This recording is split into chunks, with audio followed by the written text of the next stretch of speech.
Oke guys, welcome back to Daily Charting with Toshi, di mana kita akan daily chart your favorite cryptocurrencies. Oke, dan kita masuk ke DCWT sesi pertama, di mana di sesi pertama ini kita akan membahas Bitcoin dan Ethereum.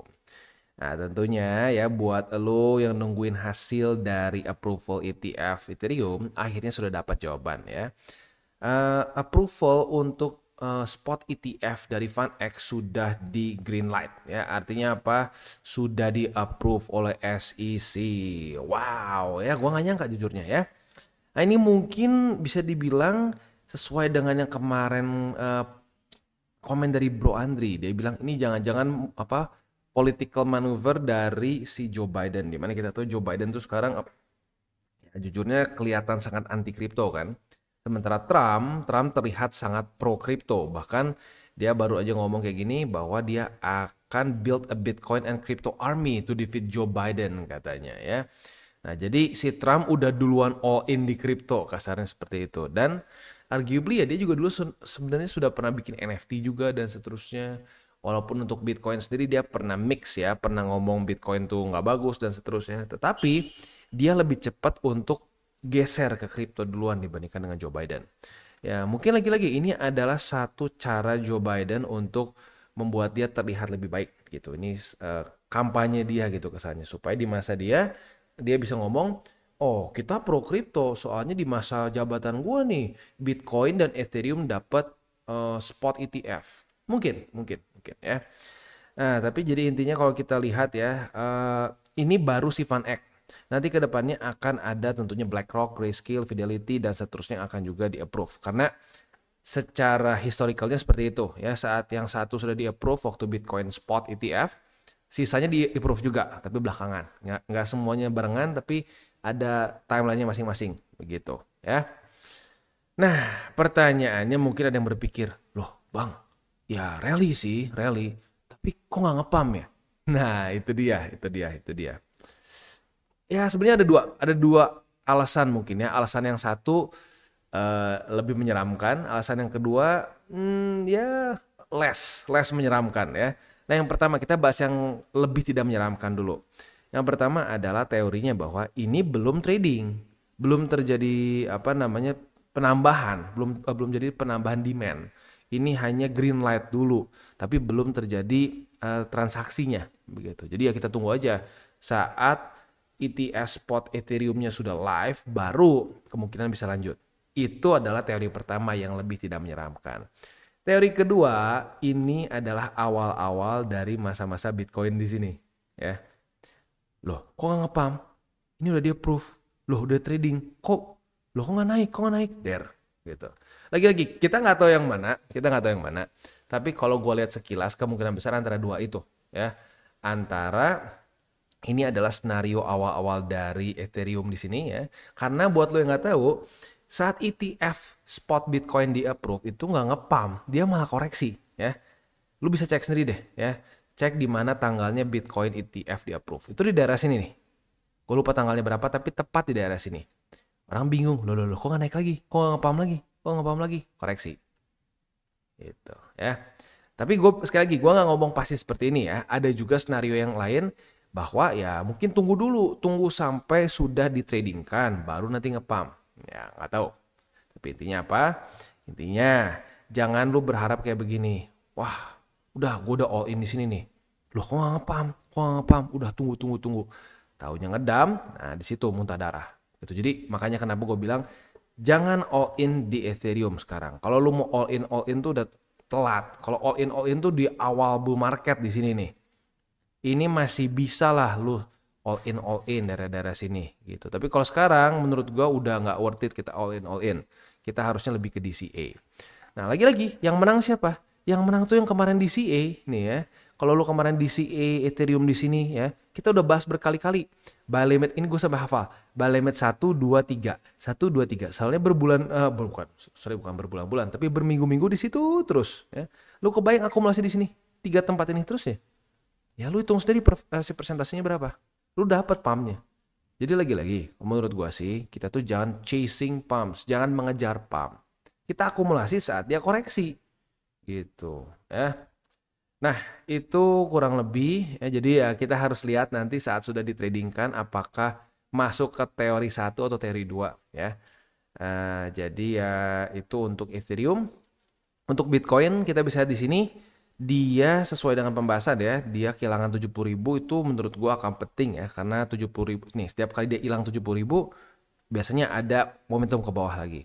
Di sini reclaim lagi, gagal mempertahankan 70.000, kehilangan momentum, jebol lagi. Gitu. Jadi ya ini soalnya udah kejadian berkali-kali nih. 1, 2, 3. 70.000 jebol, kehilangan momentum. Gitu.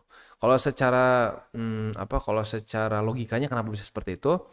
Karena itu efek psikologis. Ya kan kayak kita ngelihat barang nih, harga 69.999, di otak kita 60.000 gitu. Padahal sebenarnya 70.000. Nah, mirip-mirip kayak gini deh ya.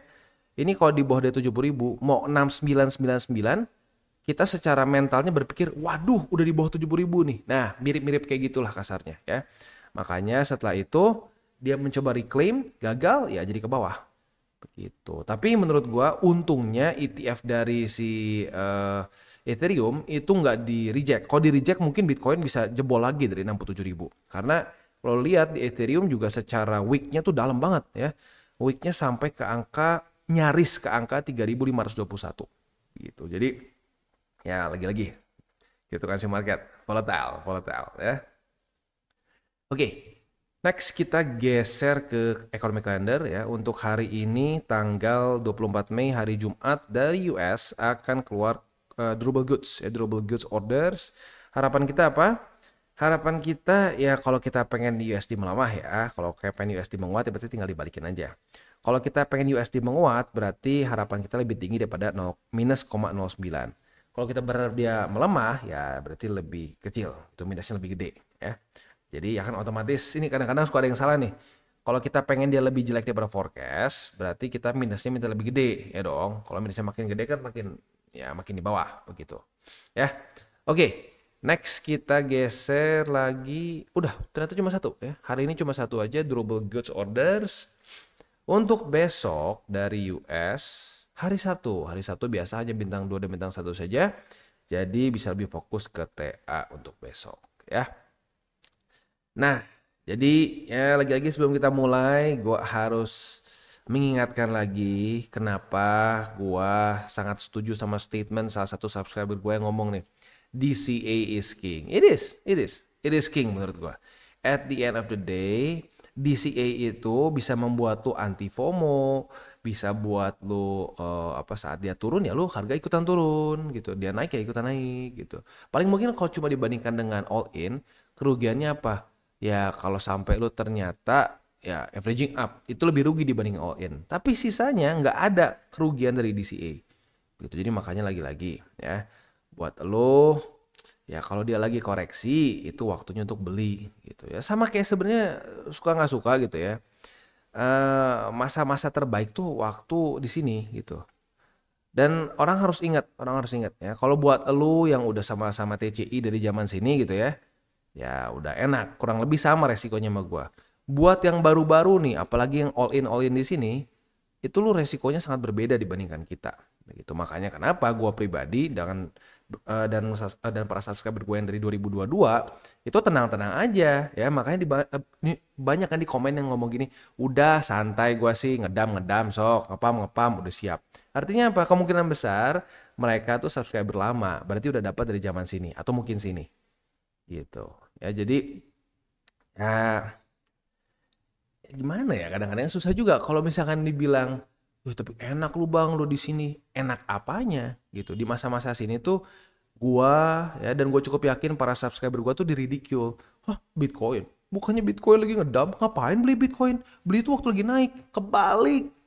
Beli itu waktu lagi ngedump di bear market. Seperti yang Warren Buffett bilang, apa? Be greedy when everyone else is fearful, and be fearful when everyone else is greedy ya. Jadi itu sih at the end of the day itu satu quote yang menurut gue bagus banget sih ya.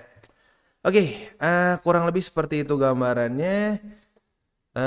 Sekali lagi reminder kan gini ya, gue mungkin orang-orang yang udah sering nonton DCWT udah hafal ya bang, udah tahu lu mau ngomong apa, pasti mau ngomongin hati-hati, ada masih kemungkinan resiko resesi. Yes. Mungkin buat lu yang setiap hari nonton bingung, kenapa Bang lu kasih tahu terus?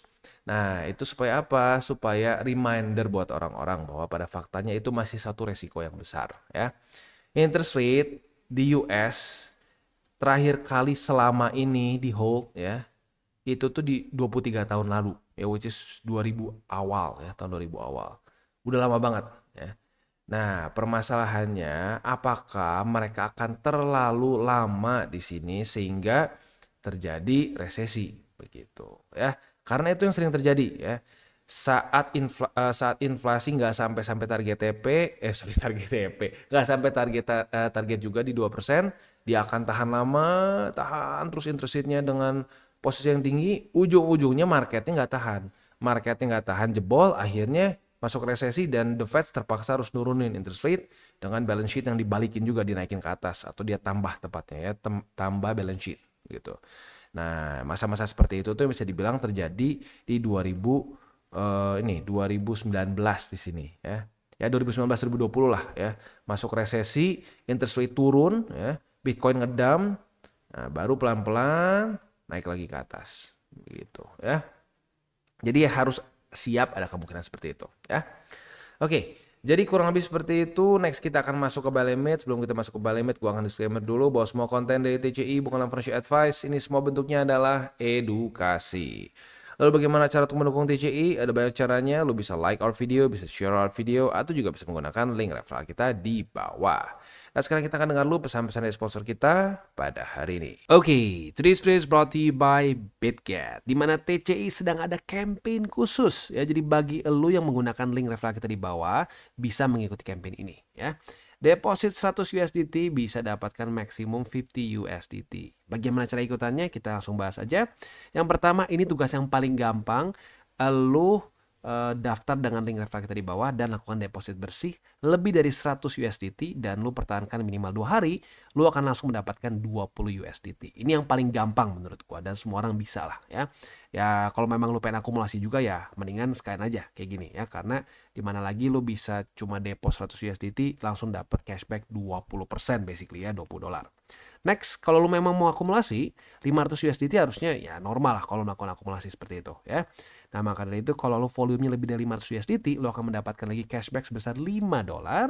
Kalau $1.000 ya untuk si volumenya bisa mendapatkan $10 dan lebih dari $10.000 akan bisa mendapatkan lagi cashback $15. Jadi yang 3 ini paling cocok buat orang-orang yang memang ingin melakukan akumulasi. Dan untuk yang deposit bersih ini semua orang bisa lakukan karena very easy, tinggal menggunakan link referral kita di bawah, deposit lebih dari 100 USDT, tahan 2 hari aja ya, langsung bisa cashback $20. As easy as that ya. Sekali lagi ini adalah event eksklusif BitGet dengan TCI, jadi kalau nggak pakai link di bawah berarti nggak bisa ya. Jadi silakan mulai trade di BitGet. Dan kita masuk ke Bitcoin. Untuk Bitcoin berarti ini buy limit 1 tembus ya. Yang tinggal tersisa adalah buy limit kedua di 67.610. Harusnya kemarin kalau udah pasang kena juga. Dan buy limit ketiga di EMA 50 atau di EMA 20 yang sekarang mirip-mirip di angka 65.000 lah kalau kita bulatkan ya. Nah, untuk posisi futuresnya gimana nih? Untuk posisi futures, posisi long sudah kita dapatkan. Karena retest 1, retest 2 sudah terjadi di 67.610 begitu ya. Nah, target TP-nya di mana? Target TP-nya sebenarnya lumayan jauh sih ya. Di 70.000 kalau kita mau lebih agresif ya. Kalau kita mau lebih konservatif bisa nggak Bang? Ada sih, tapi ya ini struktur support yang nggak terlalu kuat lah ya. Tapi boleh dipertimbangkan untuk menjadi suatu target TP aja begitu. Kalau untuk setup sih nggak terlalu bagus, tapi buat target TP konservatif boleh. Di angka 69.000 pas. Itu kurang lebih setupnya untuk posisi long. Posisi shortnya kalau sampai ternyata kena juga di 70.000 pada hari ini, ya kita bisa langsung buka posisi short juga karena kemarin terjadi retest juga di 70.000 ya. Nah, target TP-nya tinggal kita balik aja, boleh di 69.000 atau kalau mau lebih agresif di 67.610. Tinggal pilih ya. Next kita masuk ke Ethereum. Untuk Ethereum dia itu kemarin membuat suatu bullish spinning top yang raksasa ya. Wick-nya tuh sampai tertinggi di 39.400, sorry bukan 39.000, 3.941, sementara wick terdalamnya di 3.531 ya. Nah, untuk posisi spotnya Buy limit 1, 2 kena ya. Yang kemarin nggak kena cuma buy limit ketiga aja, nyaris ya. Nah, untuk Ethereum otomatis posisi spotnya semua masih aktif ya. Buy limit 1 di 3.696, buy limit kedua di 3.639, dan buy limit ketiga di 3.521. Untuk posisi longnya kena target TP, ini gila sih kayaknya ya. Sebentar, coba kita cek dulu. Kebalik nggak? Oh, nggak kena ternyata. Nyaris kena kebalik. Soalnya yang kena wick di sininya tuh dia keburu ini dulu ya, keburu naik dulu baru turun ya. Jadi untuk posisi longnya sekarang masih profit ya. Profit sebesar ya 3%-an ya. Target TP-nya masih sama di 3.920. Tapi gue ingetin untuk posisi futures hari ini akan keluar keluar satu aja. Satu data penting dari US jam 7:30. Kalau udah dekat-dekat jam segini, target TP masih jauh, belum kena, pertimbangkan untuk tutup posisi, TP secara manual, just in case volatility-nya tidak sesuai dengan harapan kita. Gitu ya.